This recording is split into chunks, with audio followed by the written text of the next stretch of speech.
Hello అండి. Welcome back to my channel. ఇవాల్టి వీడియోలో ఉసిరికాయ నిల్వ పచ్చడి ఎలా చేసుకోవాలో చూద్దాం. నేను ఈ పచ్చడిని సింపుల్ ప్రాసెస్లో పక్కా కొలతలతో ఎవరైనా సరే ఈజీగా పెట్టుకునేలాగా చూపించబోతున్నాను. బిగినర్స్ కూడా ఈజీగా చేసుకునేలాగా ఎక్స్ప్లెయిన్ చేస్తాను. వీడియోని స్కిప్ చేయకుండా ఈ కొలతలతో మీరు పచ్చడి పెట్టుకున్నారంటే అస్సలు పాడవకుండా సంవత్సరం పాటు సేమ్ టేస్ట్తో నిల్వ ఉంటుంది. మరి ఉసిరికాయ నిల్వ పచ్చడి ఎలా చేసుకోవాలో చూద్దాం. ముందుగా 1 కిలో ఉసిరికాయల్ని తీసుకున్నాను. నేను ఈ మీడియం సైజ్ ఉసిరికాయల్ని తీసుకున్నాను. పెద్ద సైజు కాకుండా ఇలా మీడియం సైజ్ని తీసుకుంటే పచ్చడి చాలా బాగుంటుంది. వీటిని 2-3 టైమ్స్ నీట్గా కడుక్కొని ఒక క్లాత్తో నీట్గా తుడుచుకోండి. వాటర్ ఏమీ లేకుండా నీట్గా తుడుచుకున్న తర్వాత హాఫ్ అన్ అవర్ వరకు ఇలా ఆరబెట్టుకోండి. తడి అనేది అస్సలు లేకుండా తుడుచుకొని ఒక గిన్నెలోకి తీసుకొని పక్కకు పెట్టుకోండి. ఇప్పుడు ఇంకో బౌల్ తీసుకొని చింతపండుని తీసుకోండి. 1 కేజీ ఉసిరికాయలకి 100 గ్రామ్స్ చింతపండుని తీసుకోవాలి. చింతపండుని తీసుకొని 2 టైమ్స్ కడిగి అదే గిన్నెలో పెట్టుకోండి. ఇప్పుడు చింతపండులోకి వేడి నీళ్ళని తీసుకుంటాము. ఆ వేడి నీళ్ళ కోసం ఒక గిన్నెలోకి 3 కప్స్ వాటర్ని తీసుకొని వేడి చేసుకోండి. వాటర్ వేడయ్యేంతలోపు ఇప్పుడు ఉసిరికాయల్ని ఫ్రై చేసుకోవడం కోసం లోతుగా ఉండే ఒక కడాయిని తీసుకోండి. స్టవ్ ఆన్ చేసుకొని పల్లి నూనెని తీసుకోండి. పచ్చళ్ళకి పల్లి నూనె అయితేనే చాలా బాగుంటుంది. 1½ గ్లాస్ పల్లి నూనెని తీసుకున్నాను. నేను తీసుకున్న గ్లాస్ పావు లీటర్ ఉంటుంది. 1½ గ్లాస్ నూనెని తీసుకొని నూనె వేడి చేసుకుంటున్నాను. నూనె వేడైన తర్వాత స్టవ్ని లో ఫ్లేమ్లో పెట్టుకొని ముందుగా తుడిచి పెట్టుకున్న ఉసిరికాయల్ని ఇందులోకి తీసుకోవాలి. నూనెలో డీప్ ఫ్రై చేసుకోవడానికి ఎన్నైతే పడతాయో అన్ని ఉసిరికాయల్ని మాత్రమే తీసుకోండి. మిగిలిన ఉసిరికాయల్ని మళ్ళీ ఫ్రై చేసుకోవచ్చు. ఇలా ఉసిరికాయలు తీసుకున్న తర్వాత ఫ్లేమ్ని మీడియం ఫ్లేమ్లోకి చేసుకొని ఉసిరికాయల్ని ఇలా ఫ్రై చేసుకోండి. హై ఫ్లేమ్లో ఫ్రై చేసుకున్నారంటే ఉసిరికాయలు లోపల ఉడకకుండా పైకి రంగు మారి ఉడికినట్టుగా కనిపిస్తాయి, కానీ లోపల ఉడకవు. అందుకే మీడియం ఫ్లేమ్లోనే ఇలా ఫ్రై చేసుకోండి. ఇలా ఉసిరికాయలన్నీ మెత్తగా అయ్యేంత వరకు ఫ్రై చేసుకోండి.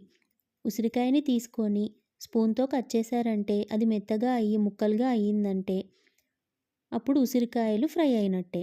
అలా అయ్యేంత వరకు మీడియం ఫ్లేమ్లోనే నిదానంగా ఫ్రై చేసుకోండి. ఇలా ఒక బ్యాచ్ తర్వాత ఇంకో బ్యాచ్ని తీసుకొని ఫ్రై చేసుకోండి. అన్నీ ఫ్రై అయిన తర్వాత జాలిగంటలోకి తీసుకొని ఆయిల్ అంతా వడిచిన తర్వాత ఒక గిన్నెలోకి తీసుకోండి. ఇలా మనం తీసుకున్న 1 కేజీ ఉసిరికాయల్ని మొత్తం మీడియం ఫ్లేమ్లోనే ఇదే ఆయిల్లో మొత్తం ఫ్రై చేసుకోండి.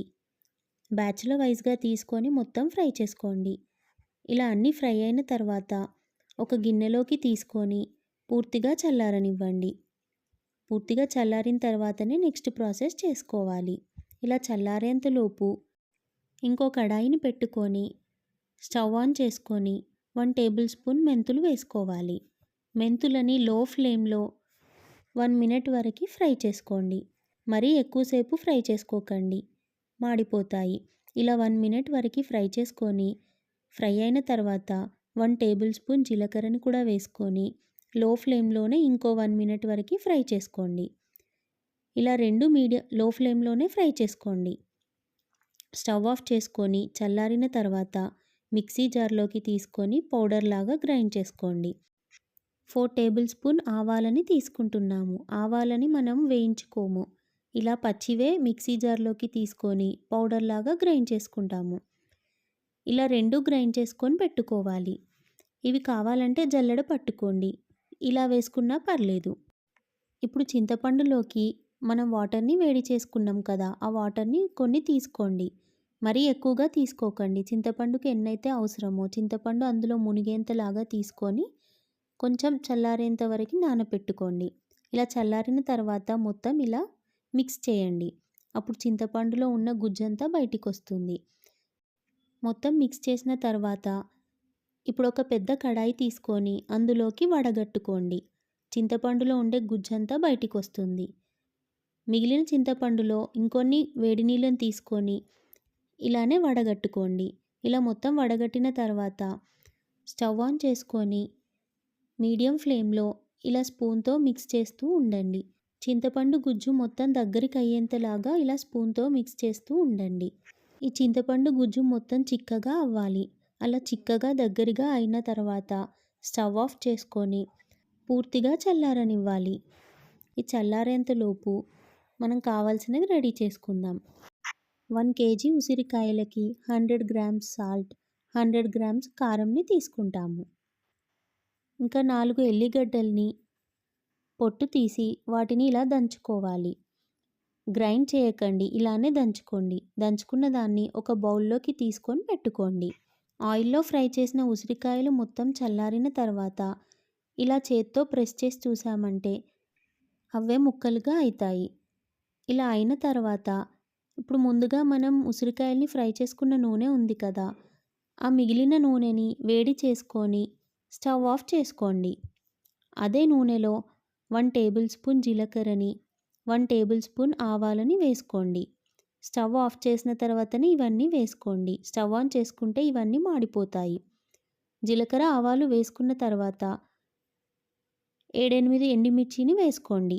ఎక్కువగా కావాలంటే ఎండుమిర్చిని ఇంకొన్ని ఎక్కువగా కూడా వేసుకోవచ్చు. ఇవి వేసుకొని ఒకసారి ఫ్రై చేసుకున్న తర్వాత దంచిన వెల్లుల్లిని కూడా కొంచెం కొంచెంగా మొత్తం వేసుకొని ఫ్రై చేసుకోండి. ఇలా ఫ్రై చేసుకున్న దీన్ని పక్కకు తీసుకొని పూర్తిగా చల్లారనివ్వండి. ఇలా చల్లారిన తర్వాతనే ఇందులోకి కారంని యాడ్ చేసుకోవాలి. అస్సలు వేడి మీద యాడ్ చేసుకోకండి. ముందుగా ఆయిల్ వేడి చేసుకొని ఆ తర్వాతనే ఇవన్నీ వేసుకోండి. ఈ పోపు చల్లారేంతలోపు ముందుగా మనం మిక్స్ చేసుకొని చల్లారపెట్టిన చింతపండు గుజ్జు ఉంది కదా, అందులోకి మనం డీప్ ఫ్రై చేసుకొని చల్లారనిచ్చిన ఈ ఉసిరికాయల్ని తీసుకుందాం. అన్ని ఉసిరికాయల్ని తీసుకోవాలి. ఇందులోకి 1 టేబుల్ స్పూన్ పసుపుని వేసుకోవాలి. ముందుగా గ్రైండ్ చేసి పెట్టుకున్న ఆవాల పొడిని, ఇంకా మెంతులు జీలకర్రని వేయించుకొని గ్రైండ్ చేసుకున్నాం కదా, ఆ పొడిని కూడా వేసుకోవాలి. ఇలా 2 పొడిలను వేసుకున్న తర్వాత 100 గ్రామ్స్ సాల్ట్ని వేసుకోవాలి. కొన్ని ఎల్లిపాయల్ని కూడా వేసుకోండి, చాలా బాగుంటుంది చట్నీ. ఇలా వేసుకొని మొత్తం కలుపుకోండి. ఉసిరికాయలకి ఉప్పు ఇవన్నీ పట్టుకోవాలి. ఇవన్నీ పట్టుకునేంతలాగా బాగా మిక్స్ చేసుకోండి. ఇలా స్పూన్తో మిక్స్ చేసుకోండి. ఇలా మొత్తం మిక్స్ చేసుకున్న తర్వాత మూత పెట్టేసి పక్కకు పెట్టుకోండి. ఇప్పుడు పోపు పూర్తిగా చల్లారిన తర్వాత అందులోకి 100 గ్రామ్స్ కారం పొడిని వేసుకోండి. బాగా మిక్స్ చేసుకోండి. పోపు వేడిగా ఉన్నప్పుడు వేసుకున్నామంటే చట్నీ అస్సలు బాగుండదు. పోపు పూర్తిగా చల్లారిన తర్వాతనే కారం పొడిని వేసుకొని మంచిగా కలుపుకోవాలి. ఇలా మనం మొత్తం కలుపుకున్న తర్వాతనే ముందుగా మనం కలిపి పెట్టుకున్న ఉసిరికాయల్ని మొత్తం ఇందులోకి తీసుకోవాలి. మళ్ళీ మొత్తం స్పూన్తో బాగా మిక్స్ చేసుకోండి. అప్పుడే ఉసిరికాయలకి ఉప్పు, కారం, చింతపండు, ఆవపిండి అన్నీ బాగా పట్టుకుంటాయి. ఇలా మొత్తం మిక్స్ చేసుకున్న తర్వాత కొంచెం చట్నీని తిని చూడండి. మీకు ఏదైనా ఉప్పు, కారం ఏదైనా తక్కువగా అనిపిస్తే అది కొంచెం యాడ్ చేసుకొని మళ్ళీ కలుపుకోండి. ఆయిల్ ఏమైనా తక్కువగా అనిపిస్తే కొంచెం ఆయిల్ని వేడి చేసుకొని ఆయిల్ పూర్తిగా చల్లారిన తర్వాత ఇందులోకి తీసుకొని మళ్ళీ కలుపుకోండి. ఇలా మొత్తం కలుపుకున్న తర్వాత జాడీలోకి కానీ గ్లాస్ జార్లోకి కానీ తీసుకొని 2 డేస్ వరకు పెట్టుకోండి. ఇప్పుడే తింటే టేస్ట్ అంత బాగోదు, ఎందుకంటే ఉసిరికాయకి మనం కలిపి పెట్టినవేవి పట్టుకోవు కాబట్టి. 2 డేస్ వరకు ఎయిర్ టైట్ బాక్స్లో పెట్టుకున్నామంటే అప్పుడు ఉసిరికాయ బాగా ఊరుతుంది. అప్పుడు మనకు టేస్ట్ తెలుస్తుంది. టేస్ట్ కూడా చాలా బాగుంటుంది. ఇలా గ్లాస్ జార్లో అయినా జాడీలో అయినా పెట్టుకొని మూత పెట్టేసి 2 డేస్ వరకు పక్కకు పెట్టుకోండి. ఉసిరికాయ పచ్చడి ఇలా ఊరుతుంది. నూనె అంతా పైకి తేలుతుంది. చూసారు కదా ఎంత బాగా పచ్చడి ఊరిందో. ఇప్పుడు స్పూన్తో మిక్స్ చేసుకొని టేస్ట్ చేసి చూడండి. సాల్ట్ అయినా కారం అయినా ఏదైనా తక్కువగా అనిపిస్తే కలుపుకోండి. నూనె తక్కువగా అనిపిస్తే కొంచెం నూనెని వేడి చేసుకొని చల్లారిన తర్వాత మళ్ళీ కలుపుకోండి. ఇలా పచ్చడి మొత్తం కలుపుకున్న తర్వాత ఎయిర్ టైట్ బాక్స్లోకి తీసుకొని ఫ్రిడ్జ్లో స్టోర్ చేసుకోండి.